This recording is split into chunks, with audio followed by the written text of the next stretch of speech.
A good day, everyone. And now we're done with the two lessons under the animal protection. And here we're now discussing the last lesson under this unit one. And here we'll discuss ruminants. Okay.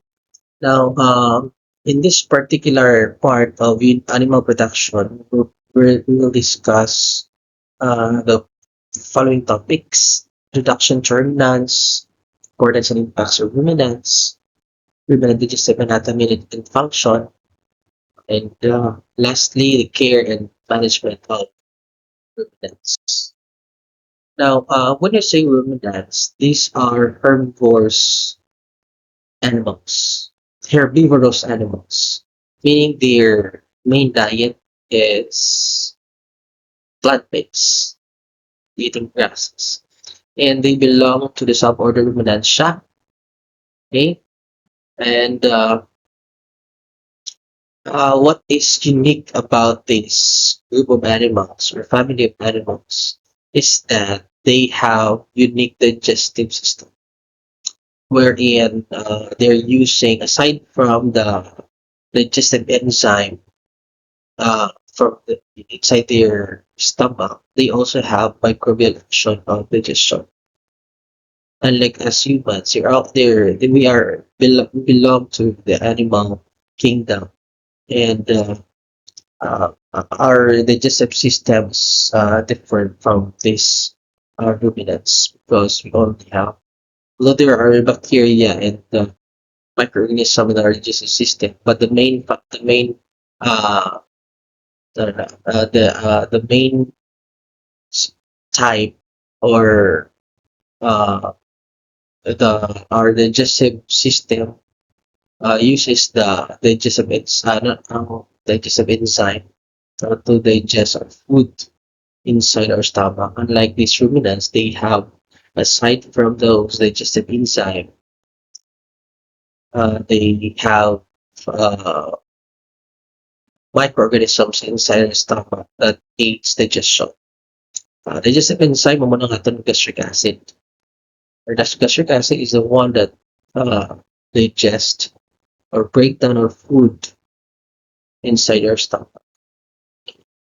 So that's the unique characteristic of ruminants would distinguish them from other animals in the animal kingdom universe. Now, under some order Ruminantia, there are 6 living genera and 164 living species.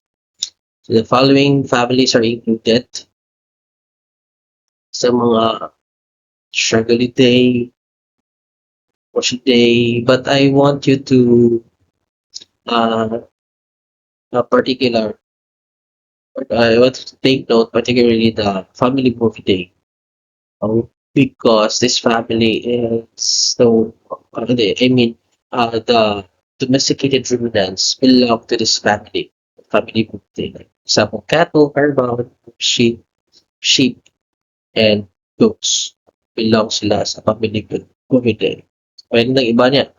I just want you to be familiar with those, but please take note the family Bovidae because it is where the domesticated ruminants belong. Now, what are the domesticated ruminants? What are the animals under domesticated ruminants? Number one is cattle, or ang iyang scientific name is Costaurus or Pisaticus. So as we know, cattle or beef or cow, I mean, their meat is called beef. They're the main reason why farmers domesticate this kind of animals is for their meat, milk, and some other cases they're using this for farm labor. For example, plowing. Here in the Philippines, it's not that normal or common to use cattle or cow for plowing, since traditionally we're using carabaos for farm labors. Sa ato niya nalagaan na yung cattle for their meat or for their. Okay, next, the Carabao. Common na siya or water buffalo. Used for draft power, milk, and meat. Common in Southeast Asia. And the part. So draft ang very common din natin yung use ng Carabao, although we are actually also using this or consuming this as our food, the form of meat. And there are actually farms that specialize in producing caramel. Okay, caramel is panuwag sa pitsang Carabao. Okay. Next is sheep raised for wool, meat, milk. Example is merino, good for wool production, or for production. So dito sa Pilipinas, ang purpose gid sa sheep is for actually siya gid ka good source sa diri no kahit hindi mo yung mga sheep na naton is intended for wool.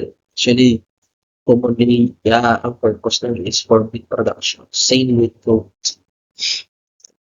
In some other countries, they're using sheep as a source of wool. And actually, sa pinakamahal na wool came from sheep. Okay, next is goat. Here in the Philippines, we are consuming goat meat. And there are farms producing goat milk, but not that di siya mo ginakadako. There's cow or camel, although we don't domesticate camel in the Philippines, but in some other countries, they use camel for milk production, it's meat, mga traditional dish, especially in the Middle East, nag-specialize for the meat of camel. And in the Middle East, they're using camel for transportation and also labor. Next is llamas and alpacas. Found in the South America is for fiber, meat, pack animals. Alpacas produce high quality wool, while llamas are mainly for the domestic. Now, cattle population as of 2023, the global cattle population reached approximately 1.57 billion pets, up to 1.55 billion from 1.7 billion in 2022. Kadamo ang cattle or ang cow diri sa bilog na kalibutan. Ari ang recorded lang, though may tendency nga mas madami pa. Okay. Meat production globally has increased rapidly over the past 20 years. From 1961, as you can see in the picture, the graph from 1961 up to 1922, nag-increase steadily ang cattle or meat production sa pinagkakalimutan. However, take note there are some areas or time wherein there is a sort of decline the production of cattle. Like for example, as you can see in the picture, naging binugan, yung mga somehow nagbubo between 1990 to 2000 and some more or less around 2021, 2020. Ay pagnubo sa may cattle production. So, ayan ang mga susunod. First, in 1996, there's a decline of global meat production because of the BSE, the mad cow disease. Because of that, there are some trade restriction and market disruption, and that really affect the production of meat around Europe. That's the reason why there is some decline during that time because of this BCE crisis or the mad cow disease. Was in 1996. Now in 2019, nag-decrease man nato ng meat production because of the African swine fever. African swine fever is not only in the Philippines because it's a global concern. So I've said during our discussion in with swine production, African swine fever is actually not did not originate in our country, but in other countries. Okay? So this global meat production is not only for ruminants. Okay? It is also for in general. Like for example, pork, poultry, as long as meat products in general. I'm showing this one. This because we're discussing uh, uh, ruminants, and ruminants is one of the source of meat uh, around the world, aside from the swine and fish, chicken. Now, let's discuss so far the performance of uh, livestock production in Western Visayas. This data is from 2023 to 2024. As you can see, there is sort of decline in terms of reduction. Example, in current production of Carabao, it's decline of 5.8%. Cattle 4.6, and some other products in livestock. Hog is the swine. This data simply tell us that there's really a decline in the production. It's the reason why. If you are the one you doing marketing in your family, you can uh, really attest to this data because uh, because of the decline, there is a surge of prices of these commodities uh, uh, product. Okay, uh, there is a 3.1% increase in cattle. As you can see the graph, and increase of 0.8% in goats. That is in comparing third quarter of 2023 and 2024. This data is 2023.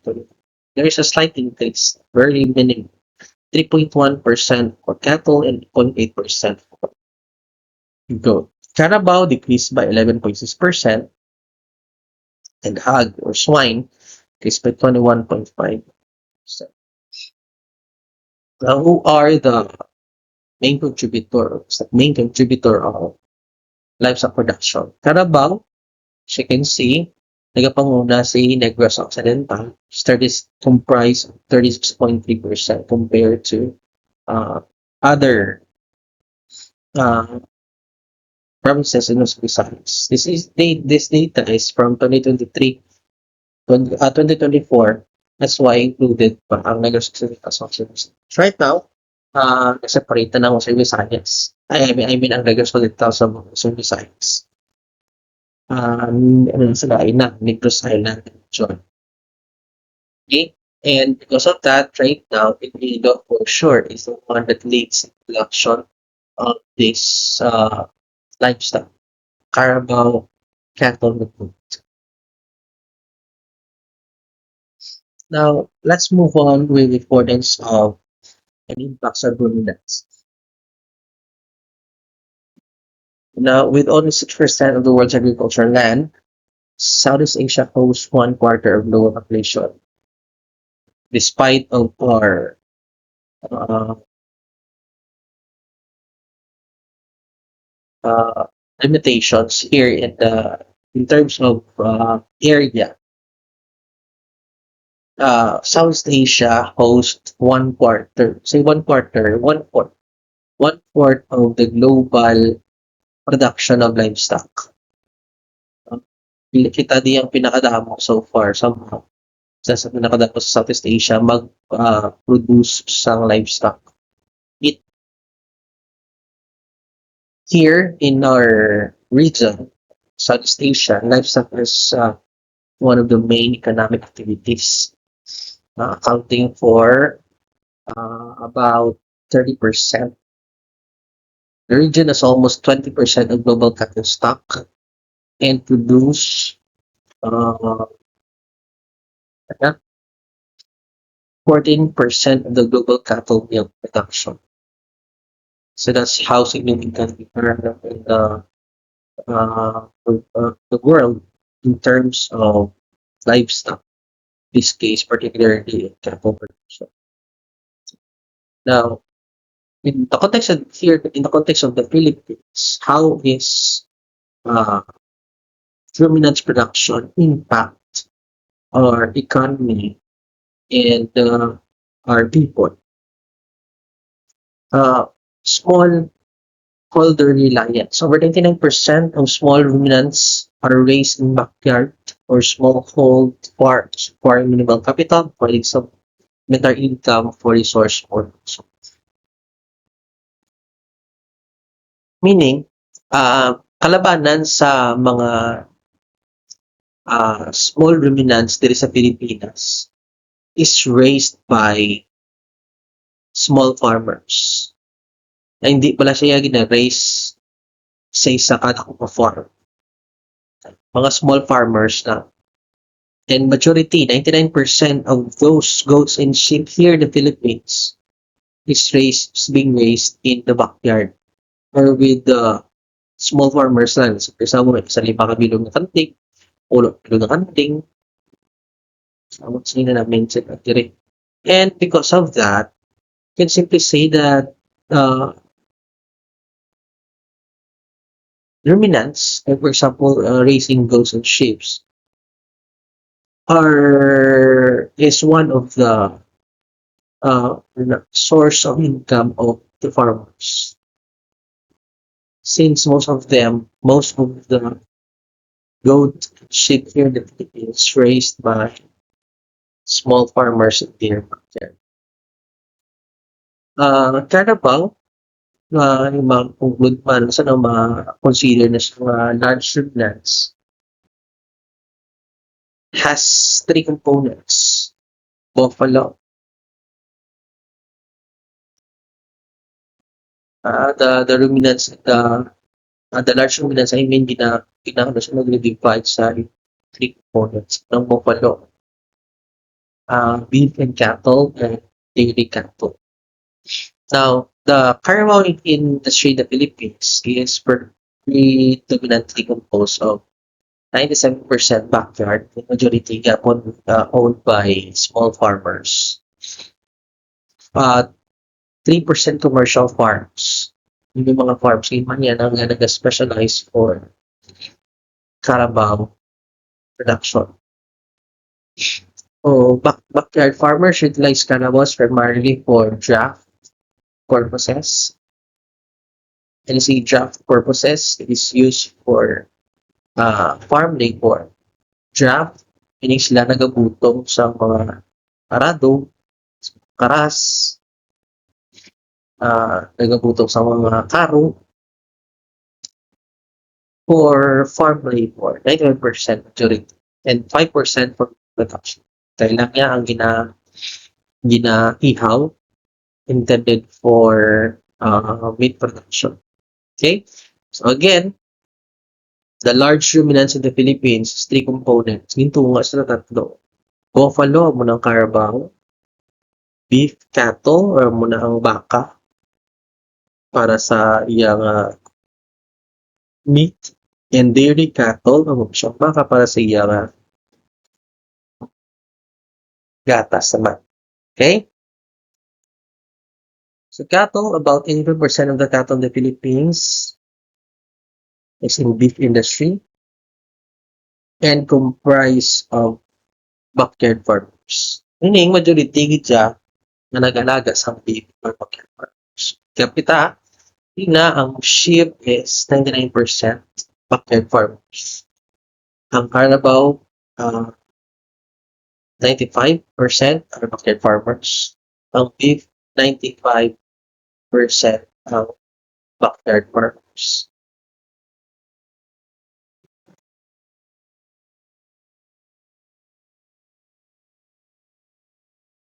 Carabao is 97% and ang cattle is 85%. They are sold when they reach up to 38, 180 to 400 kilograms. So, usually ginagamit siya for beef industry. Goats, nearly 99.7% of the production centers for water management. Mabuhay na 99%. These dominants indicate that ruminants farming is vital source of livelihood for rural households. Mga ginagumay ng mga farmers, their source of income came from this raising livestock. Because you can as we discussed a while ago, the majority of the ruminants, let's say sheep, goat, carabao, and cattle, is raised by small farmers. Now, what are some ruminant-based products? Number one, meat, beef, and veal. Cattle are raised worldwide for beef production, offering a significant source of protein. Lamb and mutton, sasalin sa may sheep, consumed in various cuisine globally. Goat meat naman niya natawag na chevron is staple in many cultures, especially Asia.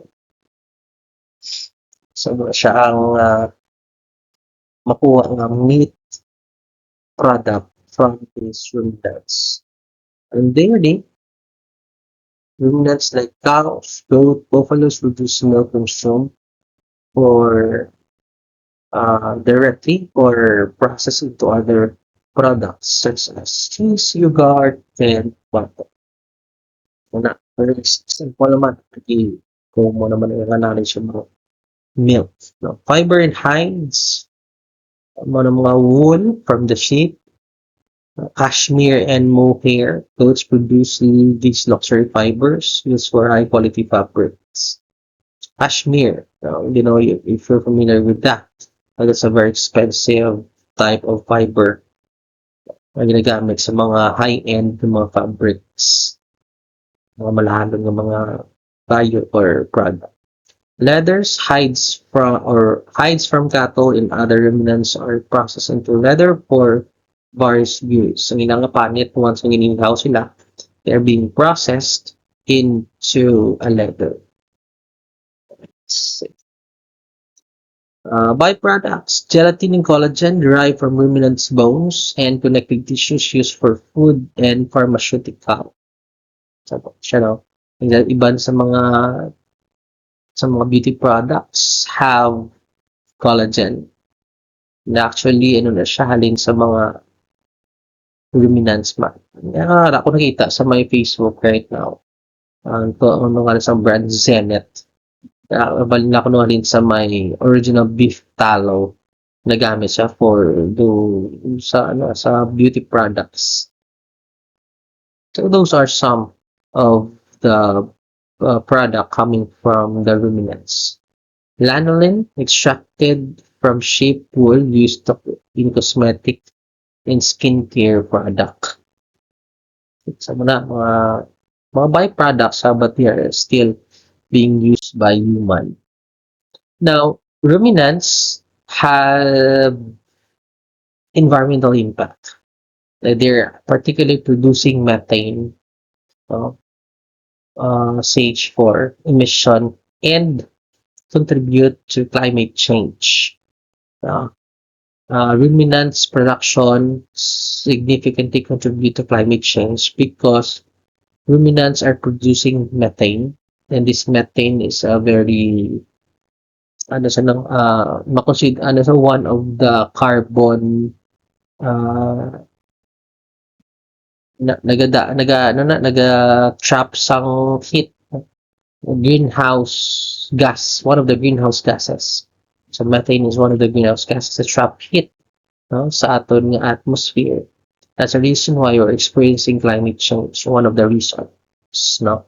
Okay, global luminous supply chains are estimated to produce 5.7 gigatons of CO2 per annum. Ang CO2 or carbon dioxide equivalent per annum because kina-quantify ang greenhouse gas daan to carbon dioxide equivalent. So although methane is is not carbon dioxide, pero kina-quantify na siya into carbon dioxide equivalent to carbon dioxide. Okay.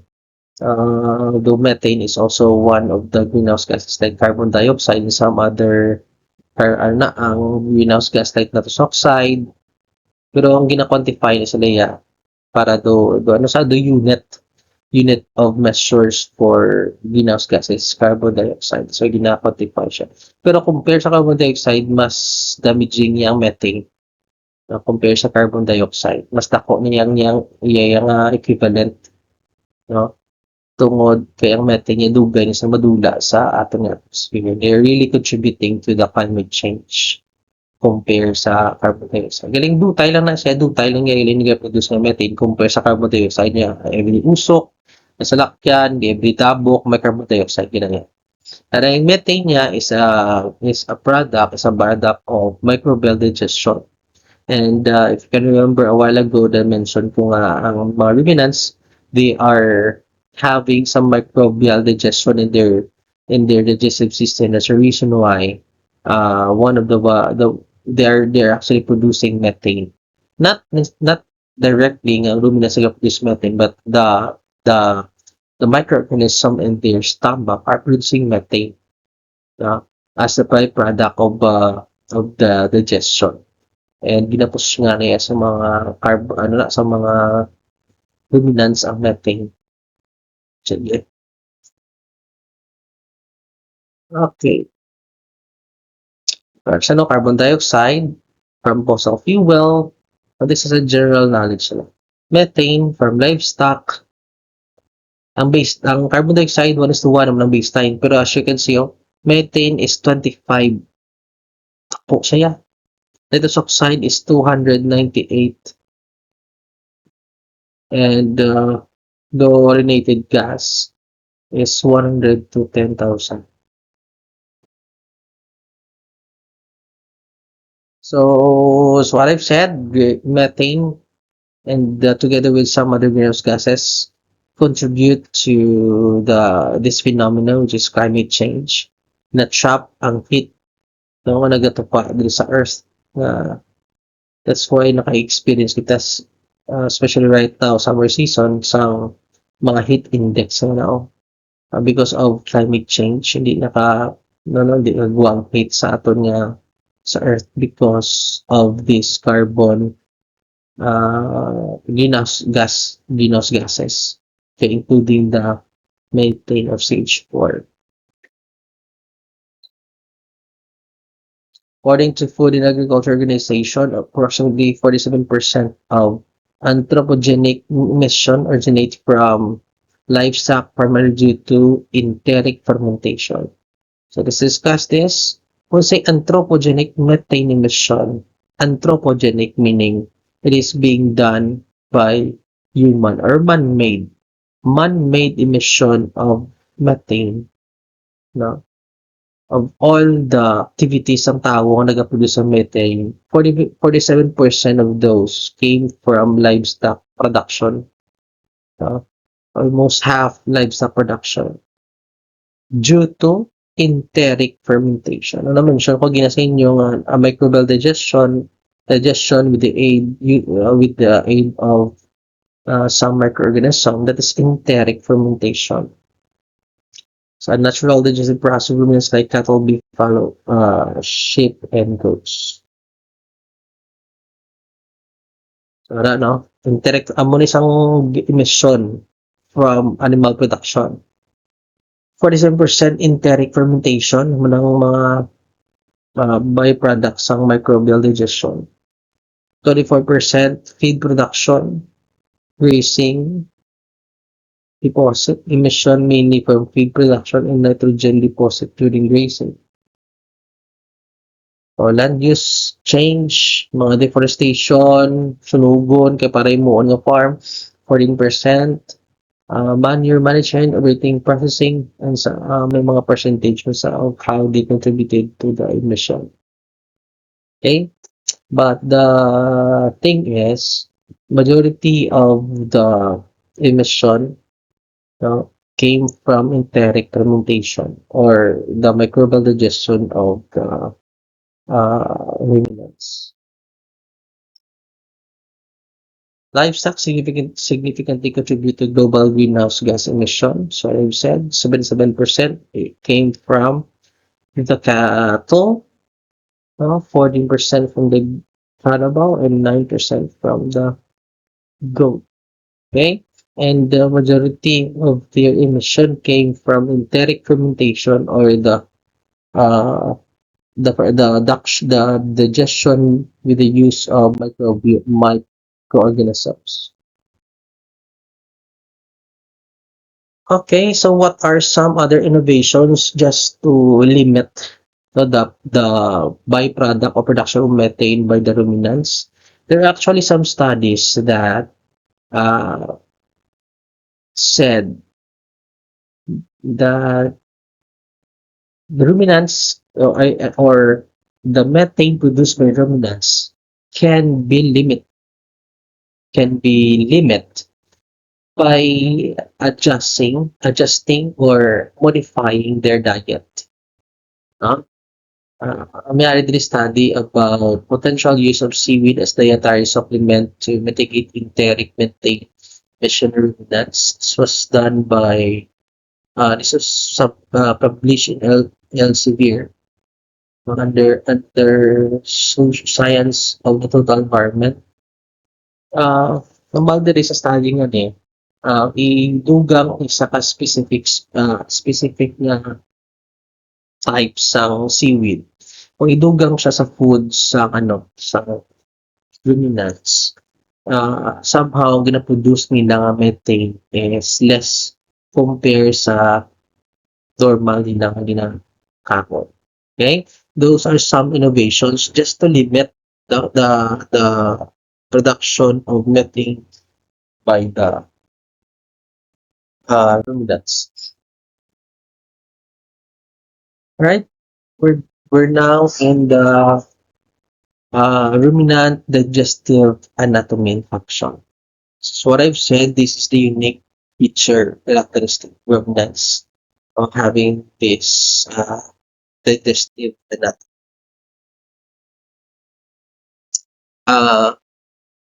The digestive system of ruminants has a unique four chamber. Iyang stomach is divided by four chambers. Each chamber function differently. Okay? Apat ang yan. Ato niya tigsara na yan. Pagsulod sa pagkaon, didra lang yan mismo nag-digest. Use sa ating digestive enzyme and gastric acid. Them, they have four chamber. Yeah, silo-silo. Connect from one chamber to the other. Ruminants can be recognized easily by they chewing because they tend to chew frequently even with not eating.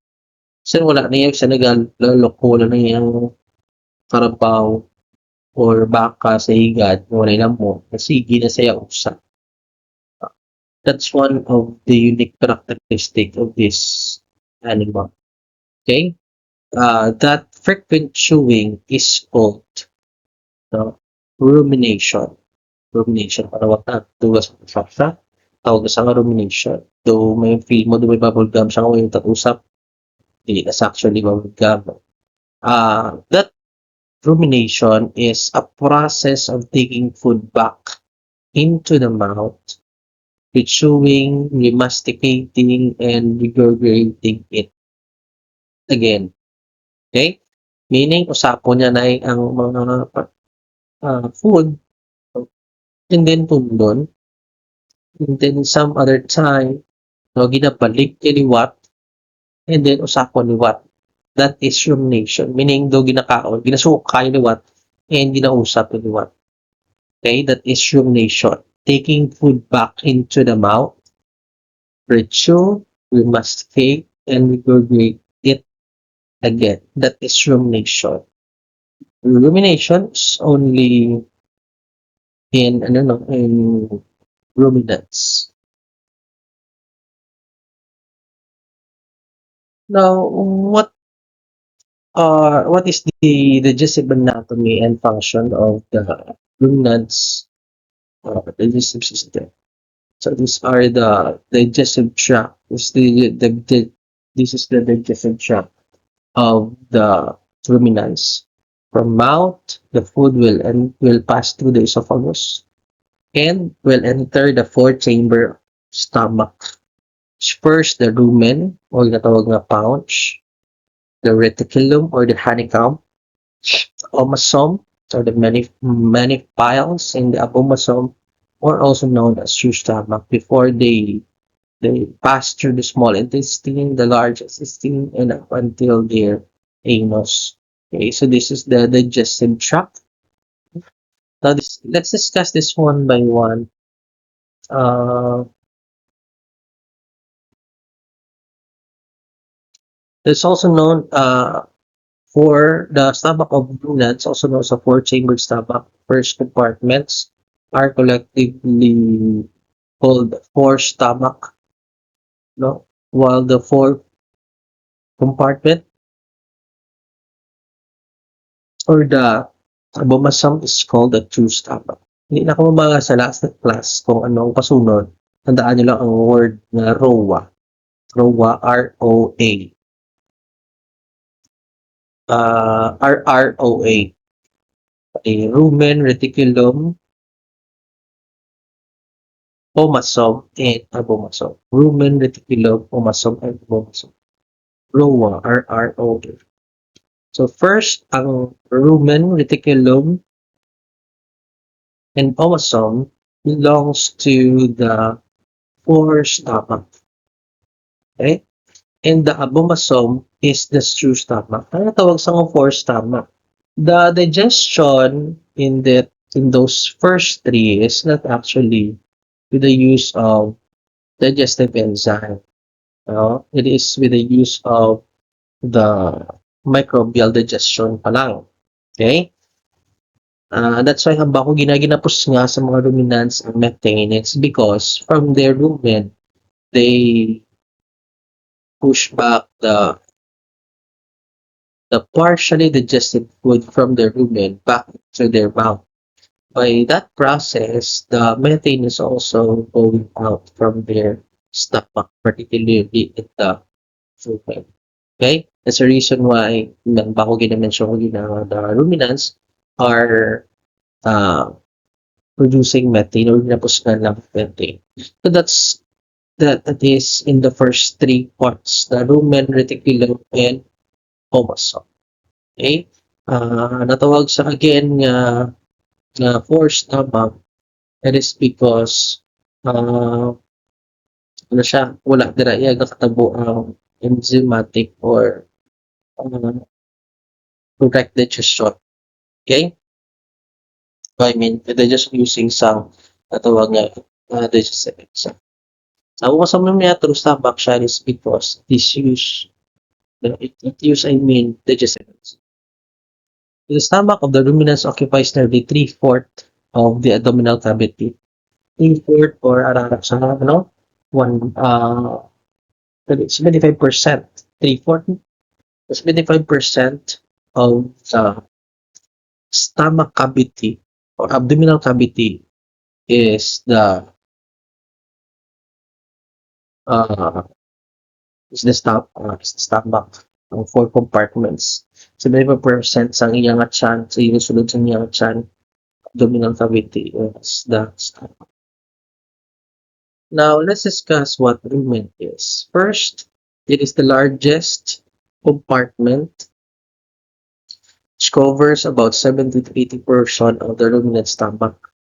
It is situated on the left side. Take note of the following. Left side of the abdominal cavity. It is used as storage of food. Why is it storage? Because ang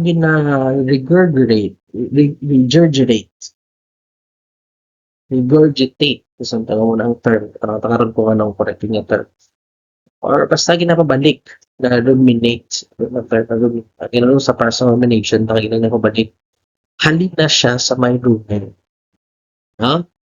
Sa rumen, microbial digestion of food, fats, and carbohydrates nagkakatapo.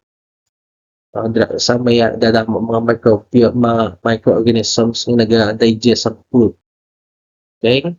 It is also known as pouch. And it is where the expulsion of gas like CO2 and methane. Okay? Sa gahalin sa may rumen. Again, pinakadako nga parts sa sa stomach, pinakadako compartment sa stomach sa mga ruminants is the rumen. It comprise of up to 70 to 80% of their stomach. It's located in the left side, so known as pouch, and in this parts ng stomach rumen, it is where the microbial digestion takes place. Okay? That's the reason why dili nag-produce ang methane. So, harap sa mga rumen. I know some of you are familiar with this one. That is because mapakal niya sa may mga merkado no ginobra ng defta na tawag nga tuwalya. Kaya tsura ginali do tuwalya. In the picture din ng rumen, para siya sa may ngalan lang siya yung rumen.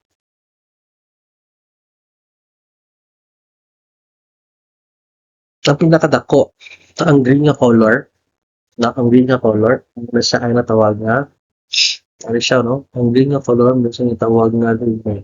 So, light green. Para rumen, right? Next one is a reticulum. Kung rumen ang largest, reticulum is a second and smallest compartment of the ruminant stomach. Approximately 5% of the anong purpose ng reticulum? It separates foreign objects like nails, stone, wire from ingested food. Okay? It is called the honeycomb. Okay? It is act as filter. Okay? Separate siya some foreign object. That's why natawag sa filter. And aside from being a filter, it helps also in regurgitation. Or that ang process nga rumination mention ko kanina. Chewing the cud. Ang cud amo na siyang partially digested food. Do sa bla, do ginusap lang anay. Usap lang anay nga do dagko panagawa and then punlot. Pag suka na sa ruminants na tawag sa nga cud, yan usapon na do. Okay? So that's how unique ruminants are.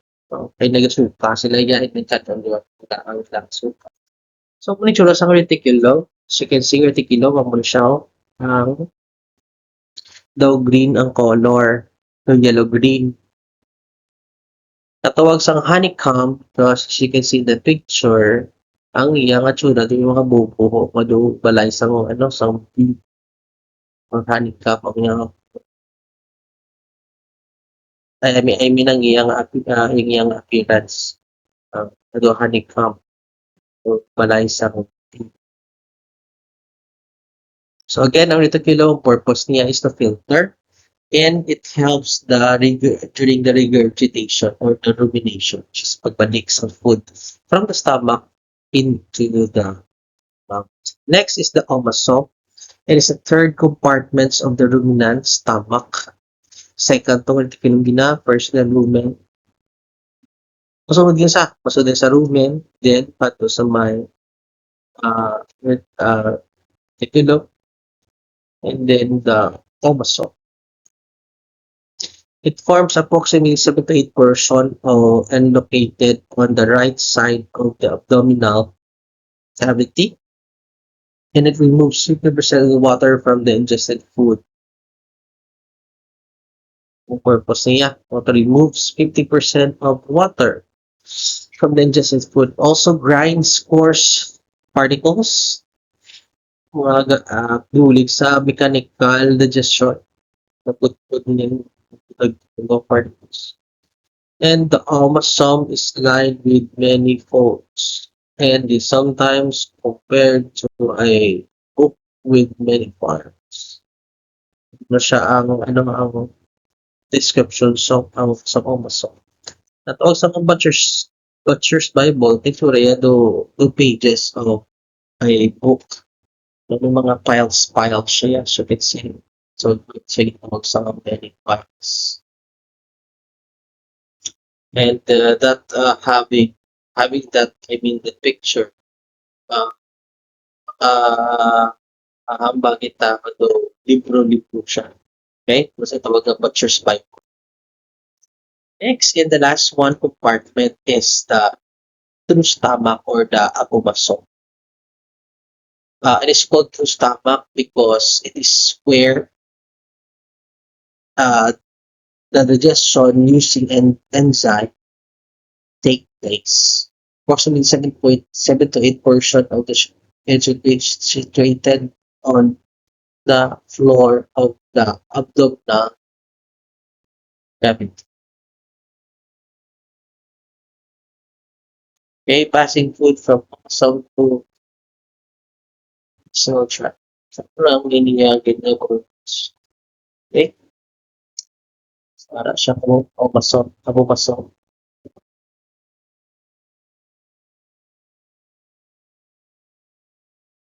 Color niya is may pagka-light yellow.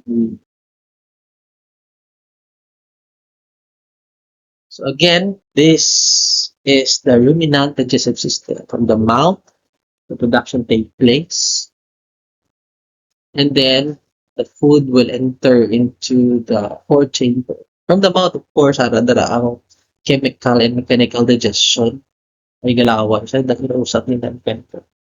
And then, makadto sa fourth chamber stomach for sa rumen, muna dala katabo ang microbial fermentation or microbial digestion because of the mga microorganisms. And then after the rumen, maagi sa reticulum. And actually ang reticulum, the sort of lang siya, the waiting area, no? Masulod sa rumen kadto sa din sa reticulum siya na sa help balik sang sang food pabalik sa baba sang ruminants para i-tune niya ang product sang ang food nga sa rumen na tawag sa cod. Ang nga cod before siya nag-enter sa rumen, nag-adi sa reticulum, infilter sa reticulum. The waiting siya din ng reticulum, mas bahagi sa reticulum or terminal, terminal. Mahagi sa sa baba, mahagi sa reticulum, pasulod sa rumen. Purpose sa reticulum during that time, filter din sa food. After sa rumen, sulod sa rumen, magwa-luwat ang food. And then, again sa may reticulum. No? And then, ang reticulum may help balik. May force sa agata. Sang cod ngaling sa rumen, pakato sa ibaba to picture. And then balik again, makadto din sa may omasome. Sa omasome, it is where the water nutrients absorption. And sa abomasome, it is a true stomach which uses the digestive enzyme to digest the food. Okay? Okay? So that's all for the four chamber stomach of the ruminants. Again, take note, ang mnemonic is ROA, meaning rumen, reticulum, omasome, and abomasome. Okay? Let's move on with care and management of ruminants. So there are different species, no? Cattle, beef, and goat. Ang female nga goat pinatawag nga cow. And ang female, nga cattle or baka pinatawag nga cow. And ang male nga baka kinatawag nga bull. So, ang inabata, ginatawag nga calf. Steer calf or bull calf. And ang castrated male, ginatawag nga steer.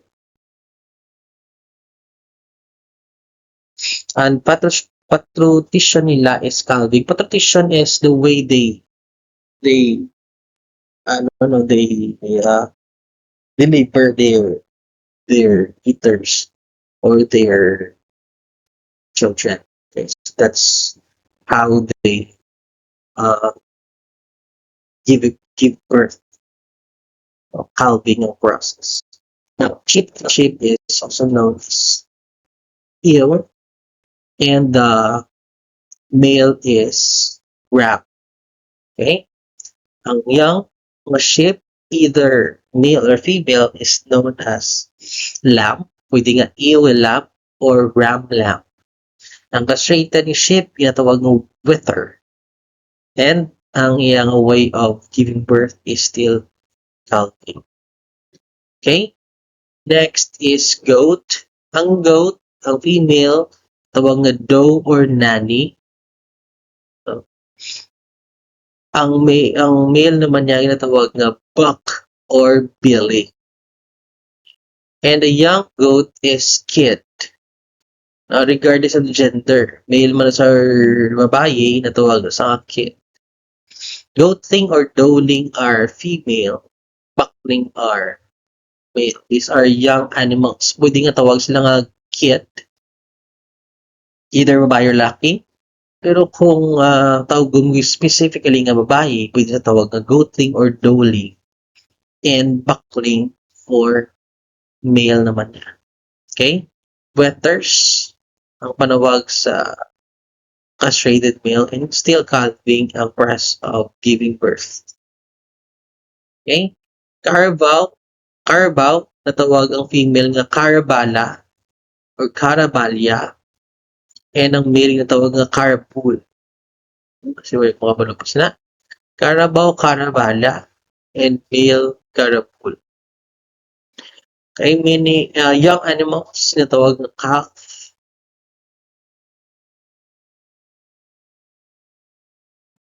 and ang castrated gitawag nga steer.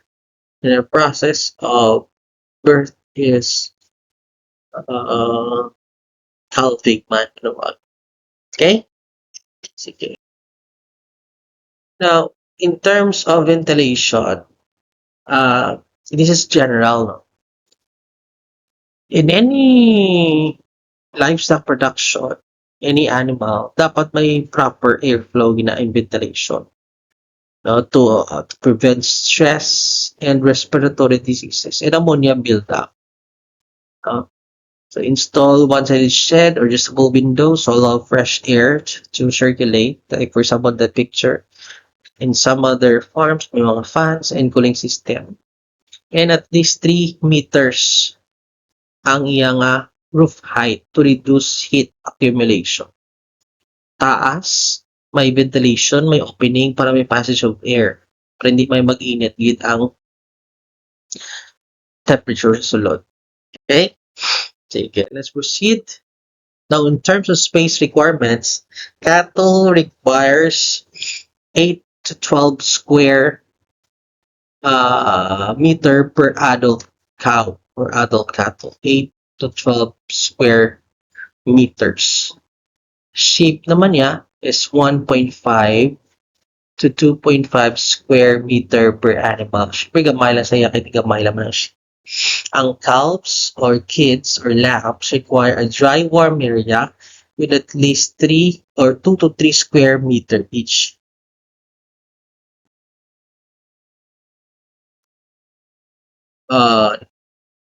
For the flooring should be non-slip. Wala di danlog dapat. Hindi yung danlog may possibility nga ba danlog sila could cause some injuries. Well drained, dapat wala basa. Kaya kung may basa, that's the possible cause of foot diseases. Yung mga infection. May pilas na siya, basa, may microbes, may mga bacteria, masad sa pilas, may infection. Bedding materials like straw, rubber mats, and sand improves comfort. Para mabugnaw sa ila kag mat-dry. So, sila nga to ginaitigdaan. Now, in terms of feeding and nutrition, There are different types of ruminants feeds, pwedeng 4-H concentrates and supplements to meet their nutrients or nutritional needs. Now for 4-H, kasi 4-H kinakaon ang mga mga grass from their environment only. Okay? Napier grass is an example of a 4-H crop. They are highly productive and commonly used for cattle and goats. Okay, number 2 is Guinea. Sa picture, ang una sa pinakababon sa Napier. Guinea grass, good for pasture grazing. Ipil-ipil is also a good source of food for them because ipil-ipil is a good source of protein. Corn silage, ang iyang mga bilin-bilin nga dahon, no? Combination of some other small nga mga bunga. Siya. Mas bawa corn silage siya. Rice straw, ang after harvest, ang tindog pa ng rice plant is rice straw. Sa mga kaon sa mga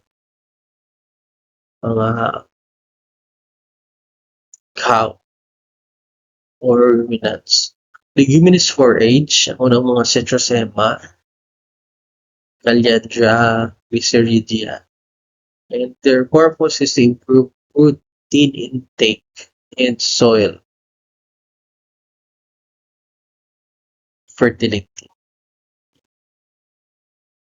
Now, for concentrates, to sa 4-H, so concentrates, ari naman niya ang mga gina-process yun. So, may mga machine yun nga ginagamit. Concentrate, they are energy and protein source. Like, for example, copra meal, byproduct of coconut processing, high in energy. Rice bran, or pasaton ba, mga upa. Yung commonly used as energy source in the Philippines. Molasses provides energy and improves palatability or those pang sabor. Soybean meal, rich protein source, though often imported. Corn and cassava meal, high in carbohydrates and good for weight gain. They're concentrates. Next is salt and mineral supplemental, enhancing nutrition and health. Salt and mineral blocks. Kapag naglapan sila kasing para batos na sa mga dehydration. Okay.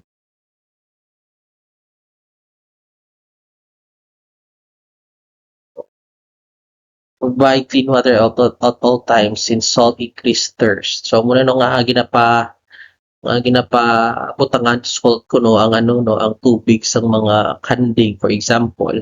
So yung purpose na is for them to get sa natawag nga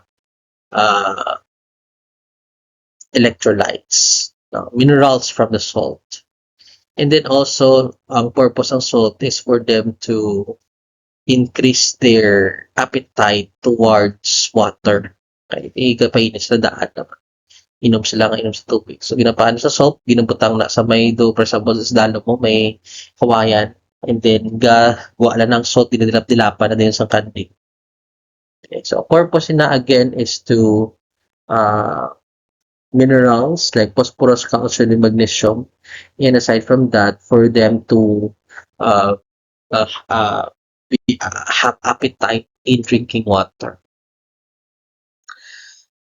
Okay, now let's move on with health and diseases management. Sa mga ruminants, especially ang mga baka, there are some diseases. One of those is bloat or natawag na tympani. Bloats occur when too much gas is produced in the rumen. As what I have said, in the rumen, there is a microbial digestion.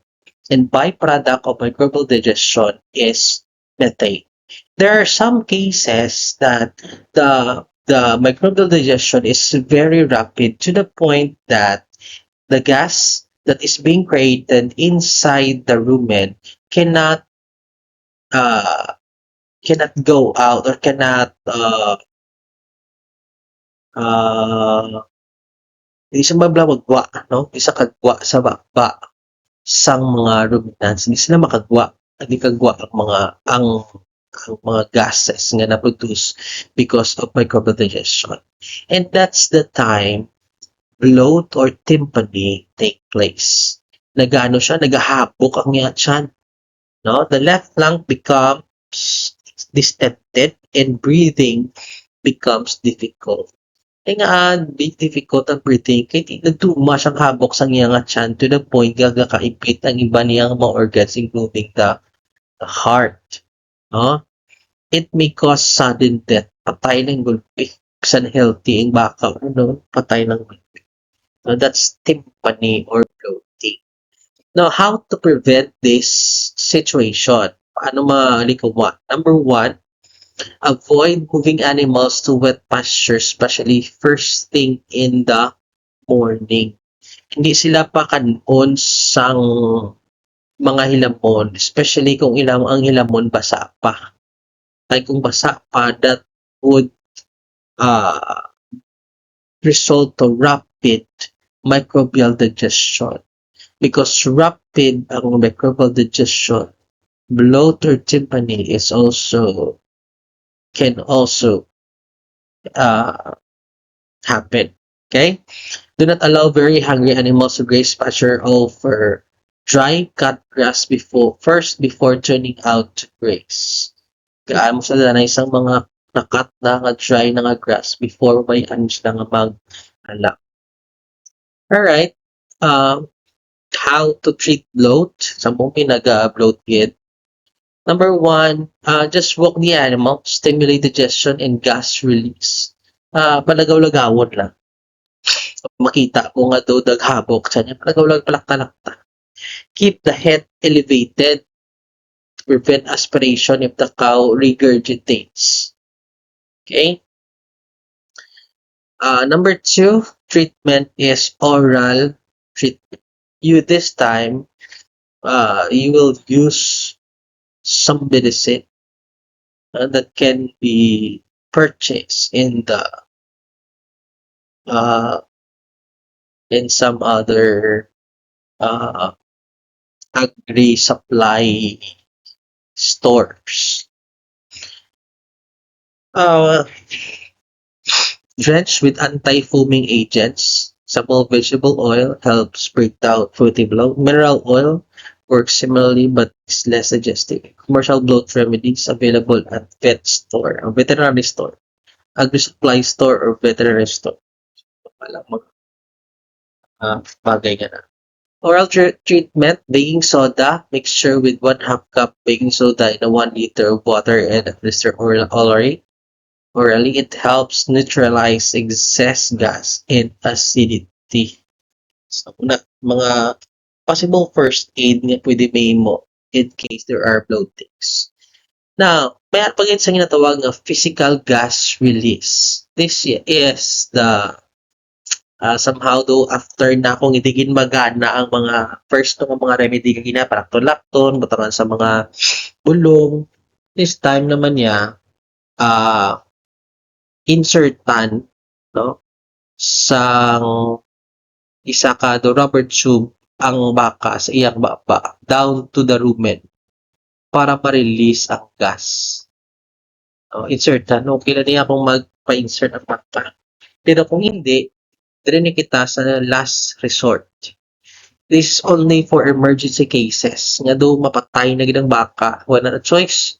I-perform ng trocar or cannula process. Trocar or cannula. Dire, ginabuhuan ang tiyan. As you can see the picture, ginabuhuan sa tao ang tiyan sang baka, samtang buhi pa siya. Okay? Kaya kung hindi man ni ma-perform, yung patay magyapon ng baka. So, buhuan siya to release. Ang buhuan ang particularly yung stomach. To release the gas.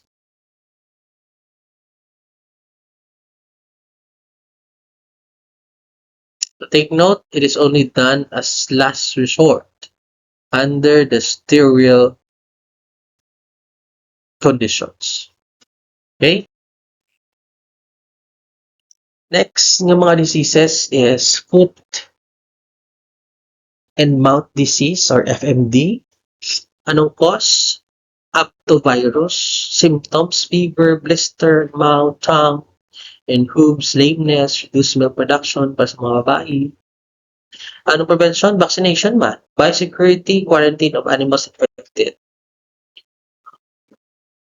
Next is BRD or bovine respiratory disease.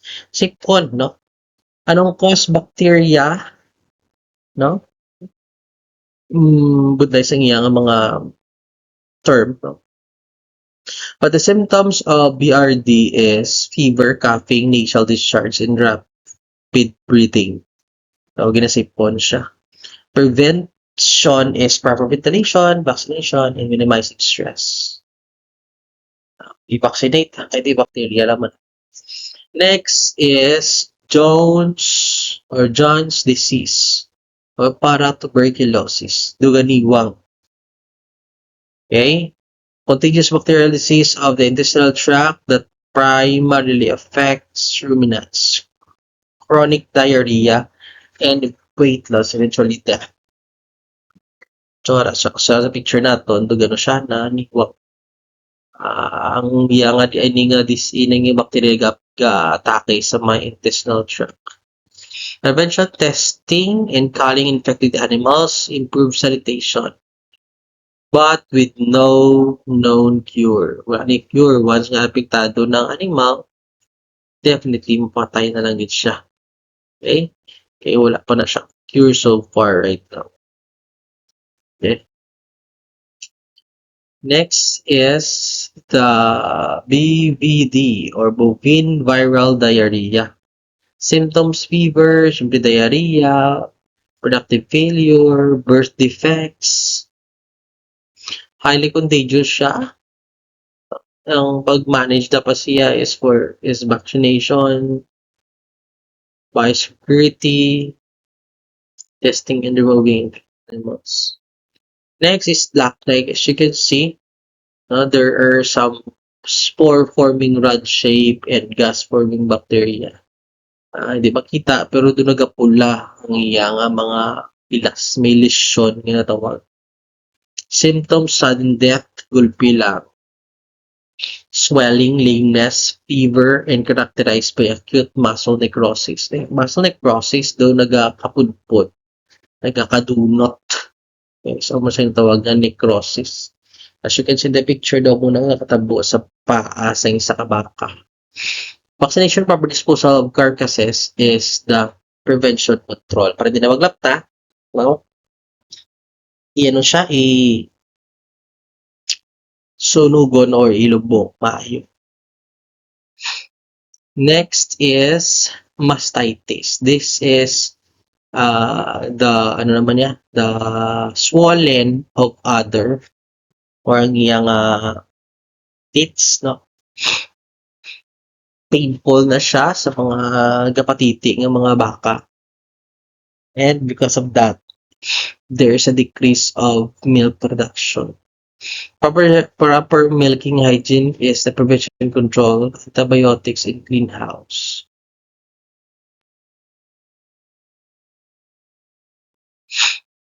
Next is lumpy skin disease, Capripox virus.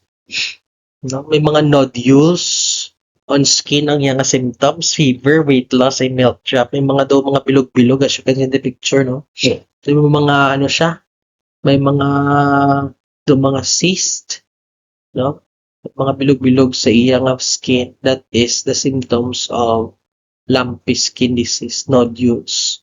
Vaccination and quarantine is the prevention or control of this virus. Next one is enterotexemia or overeating disease caused by bacterial Clostridium. Symptoms: sudden death, diarrhea, bloating, and convulsion. Prevention, proper feeding, management, and vaccination.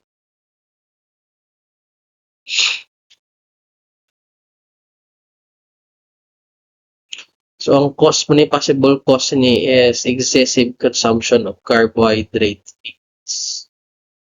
Carbohydrate source. Madamo, diba? Brucellosis, no? Ang iya nga symptoms is abortion kung nagabusong mapatay ang iya nga ginabusong. Infertility, hindi sila kapabusong, hindi magbusong. And swollen joints. Siya kasi in the picture, nagatambok ang iya nga mga joints. Okay, infected animals may experience retained fetal membranes. Or pagbata siya, mabili ng iya nga kakabili ng iya nga inunlan na muna sa mga possible symptoms. Next is leptospirosis, bacterial caused by Leptospira. Ang symptoms is fever, abortion, jaundice. Ang dugay yellow ang iya nga mata. And bloody urine, may dugo ang iya nga ihi. Vaccination, ang cause prevention is rodent control, clean water supply, and vaccination. Anthrax caused by bacteria, sudden death, high fever, bleeding of orifices. Ang orifices ang mga buho sa lawas, ilong, mata, talinga, bleeding, nagsugo ko sa aton pa. Ang prevention is vaccination, avoiding contaminated pastures, properly carcass disposal. Again, say orifices ang mga buho sa aton lawas, ilong, mata, talinga, uli, nasa natawag nga orifices. So, naga-bleeding na siya. That is anthrax. Coccidiosis caused by protozoans. Ang symptoms is diarrhea. With sometimes bloody ang iya ginapapuskon. Weakness, weight loss. Prevention is clean housing, anti-coccidial nga drugs, avoids overcrowding. Yeah, ruminants such as calves between 6 to 12 months are particularly vulnerable. Mga bata, mga ruminants are vulnerable in this kind of disease. Next is helminthiasis or parasitic worm, internal parasite like roundworm, tapeworms, and liver flukes. Ang symptoms is weight loss. Ang mga nakalabanan niya basta may lugay, wala nagadako. Diarrhea, nagalukot, in anemia, poor growth. Growth is the symptom. Prevention, regular deworming, may mga bacteria, may mga bulong nga ginagamit as deworming. So, example sa mga helminthiasis, roundworm, flukes, tapeworms, and thorny headed worms.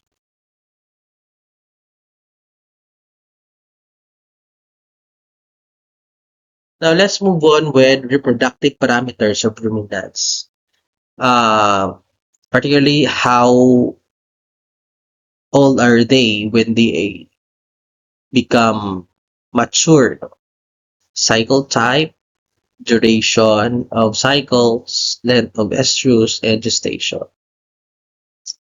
Now, for the cattle, ang age of puberty is 4 to 18 months with an average of 12 months. Meaning that's the time where the cattle can already produce offspring. Sheep, 7 to 8 months, mature. Goat, 4 to 8 months. And buffalo, 18 to 24 months. Age of puberty. Puberty na sila, but that doesn't mean they are now really ready to give offspring. Next is cycle type. In terms of their estrous cycle, kung sa baboy pa. Cattle is polyestrous, meaning sige-sige lang. No, sige-sige lang, wala yan, balik-balik lang every 21 days. Sheep is seasonally polyestrous. Goat is actually seasonally polyestrous. Depende niya sa season. Because apekto ng daan ang season sa ila kung tig-ilinit usually wala gabalik ang ilang isocycle. Buffalo is polyestrous. Duration of cycles kung nagasulod kung naga-undergo sa isang cycle. Now sa cattle 21 days, sa sheep mania 17 days, sa goat is 8 to 24, buffalo is average of 22. So length of estrus. Sige na, pinarada. And gestation period, pinakalawig siyempre buffalo. Cattle 270 to 292. So the sheep 147 to 150. Goat is 144 to 155. Say gestation days, ano gayon siya magpusok. Okay? So that's how the gestation days and some other information about the different ruminants. Now, what are the signs of estrus in ruminants?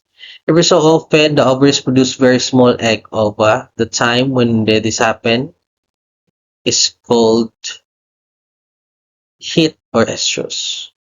Cattle and buffalo regularly come into heat all year round. Tumawag na polyestrous. Most sheep come into heat a particular time of the year or may haragin siya nga breeding season. That's why sila seasonal polyestrous. Okay, cattle gina polyestrous. Most sheep and goats are seasonal polyestrous. Come into heat at a particular time of the year. Yan, lagi sila yung breeding season. Cattle all year round. Sige, balik-balik ang estrus cycle. Now, what are the signs of heat? Most females in heat allow other animals to mount them. Same with pigs or swine. Cows in heat will mount another. Okay? Though sampawan naman. Though para sa baboy. From the rear or from the front. The vulva becomes swollen and the area around the tail becomes wet and dirty. Same with the pigs or swine. The cows, if cow sniffs others' vulva and urine, they may both come into heat. Nasibot-simutan. Cows can be coming into heat if they stand resting in the chin on the back of the other are seen as to lick the gently butt each other. So, lapan ng buli or doon nagapaangga-angga sa sampod niyan. Okay? So, restlessness and calling loudly can also mean a female is coming into heat. Goats in particular become very noisy. Ginahod, nakumod, nagaubang, make some sound. That's one of the signs of estrus or heat. Now, if ever there is a contact or ginpakastahan siya, what are the signs of heat? Of pregnancy. Heat stop when pregnancy begins. Same with swine. Nagauntat ng ilang estrus cycle kung nagapusong na. The animals become quieter, nagagaakot. And belly, of course, belly goes bigger. In milk animals, the production of milk will gradually drop. No, naga-drop sa samtang nagabusong. Siyempre, kung once ka nagwa ng iya bata, nagadugang naman or naga-improve naman ang production sa iyang milk. Okay? So, those are the signs of pregnancy. Number 1, again, that become quieter. No? Naga-stop ang estrus. No? The production of milk also drop. Kaya nagabusong siya and will increase again after na magbata siya. So there are signs of pregnancy. How to detect them? Can be use ultrasound, same as human. Or pwede man nga abdominal palpation, use of after 60 days by feeling the abdomen for fetal movement or fluid accumulation. So kapitan lang. No, kung Yu-Gi-Oh. Blood tests can also be used to detect if the ruminant is pregnant. Or rectal palpation, hiramon, pasulod sa iyang ovary. Sa vagina or vulva. Cotton and i-feel kung may ara nga unod ang iyang uterus.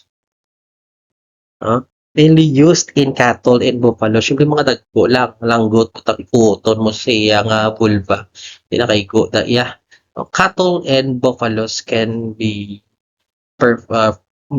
can be performed using rectal palpation. Pasulod ang kamot. And then kuton, and then tanawon, hiramon kung may naunod ang uterus. Okay, calving and patrutition. After na magbusong, after gestation period, mabata na siya. Calving na parang. This is a process of giving birth in ruminants such as cattle, sheep, goats, buffalo. It marks the end of pregnancy and beginning of the lactation. Okay, kung sa baboy, farrowing. Kung sa may ruminants naman niya, natawag nga calving or patrutition. Now, what are the signs of calving or sign nga dumabata na ang isa ka baboy? Number 1, the belly has increased in size, especially on the right flank. The other is filling up and the teats are stiffening. Nagatig ang iyang teats, ang iyang nipples. The vulva become red and swollen with the presence of mucus and blood-colored fluid. The animal is restless and the water bags appears at the vulva. So you can see in the picture, ang water bag nagwa sa iyang vulva. So meaning, mapusta na siya, ready na nga magbata. Now, sa normal calving, the water bag appears through the vulva. The cow will strain, or the head of the cow will appear and breaks the bag, and you'll find and you will then be able to see both of the calves front feet. Una gawa sa picture bla na. Una ang duwa niya ka tiil. It takes 4 to 6 hours for calving to reach this stage. Now, what are some difficulties in calving? Paano man ba natin may ginatawag nga difficulties? Paso sa tao, budlay, do suli ang bata, takilid ng bata, nagabika ang bata, so yung necessaryan. So, difficulties in calving, yara ba na sila? For example, only the head of the calf has appeared. For example, in the first picture, ang lang nga ulo, nga kiwi iya nga tiil. Number 2, the head and the one foot has come out. Ang isa na bilin. Uno na ulo lang, tapos ulo kag ang duwa kat isa ka tiil. And then 2 front legs showing but no head. Gamo na una lang niya unagwa ang duwa ka tiil. Those can be considered as difficulties in calving.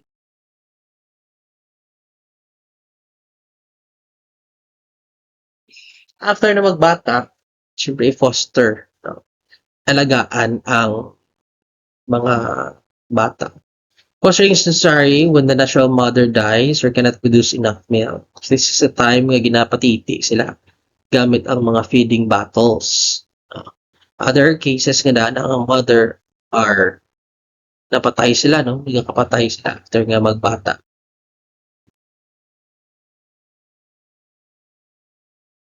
Now, since nga there are cases kakapatay ang ilang mother, kinanglan nga ipa-foster ang bata sa iban nga baka or sa iban nga kanting o sa iban nga ruminant. Okay? Sa iban nga mother. So may mga, siyempre kung hindi nila bata, hindi na nila dali-dali pag i-accept na yun. Kinanglan i-condition na anay. May ara nga methods of fostering. Fostering is a process of taking the young goat or young ruminant to a mother, not their own mother, because napatay during their calving or giving birth. Meron nga tawag nga skin method. Ang ginahimo sa dire, wrap the orphan with the skin of the foster mother.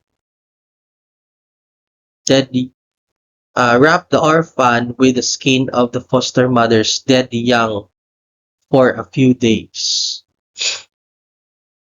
Sa bobin may napatay nga bata sa foster mother, paandong panit, and then ipa-uribay sa amuna nga bata nga gusto nga ipa-alagaan sa iya para makuha niyang scent. Okay? Ayan, naman nga scent method. Skin niya, kao ng skin, mauribay siya. Scent method naman you rub the orphan with the birth fluids or under the tail of the mother that has just given birth, allowing her to recognize the scent. As if, para mabalaan, para dumasmutan or makarecognize ang nanay, nga bata yan na. Libre intrikan mo lang, trick lang yan, trick. Ang liquid coming from her is being rubbed to the skin of the foster nga goat, for example, para ma-identify niya, ay bata ko ni hapon pa ako. That's one way. Methods of fostering: restraining the foster mother, tie the foster mother in a small pen, preventing her from kicking or moving away from the orphan. This method works. Sheep, do yan siya, kay Timmy, tendency nga kung bago pala, patso niya na. Sakit to niya. Using a dog for bonding, keep the foster mother and orphan in a small pen with the dog. The mother will instinctively protect the orphan, eventually allow it to suckle. Because they believe, no, especially sa mga goat, nga ang dog is a predator. No, kung may mga may mga mothering instinct, once nga aratin ang dog, iprotektahan na sang nanay niya ang bata, kasi di niya bata. No? That's one way to help, no, the mother accept the young nga hindi niya bata. So that's using a dog for bonding. Okay, hand rearing. Matapos. If no foster mother is available, the orphan will need to be fed by hand. Sa po ba'y pagbata na patay ang nanay, so kinanglan nga patitiol sila by hand. You must make sure that orphan has colostrum, if possible, for 4 days or 8 feedings. Collect the colostrum from mother into a clean bottle. Do not boil colostrum as it will curdle. Colostrum is the milk, no, from the mother. Dapat mo na siyang pakuha ang patitigid una sa mga bata because it would affect their immunity and health in general. Okay? If possible, for 4 days, colostrum ang ilagin na kaon, ang ilagin titi. Or 8 feedings. 4 days or 8 feedings. Alright, so I think that's all for our ruminants. I hope that you learned something from it. No? That would be the last topic before the midterm. So I will just sending you the recordings of this lesson so that you will have the notes and discussion, since the coming days is not reliable due to some issues like index, some other disruption of classes. Thank you so much, and God bless everyone.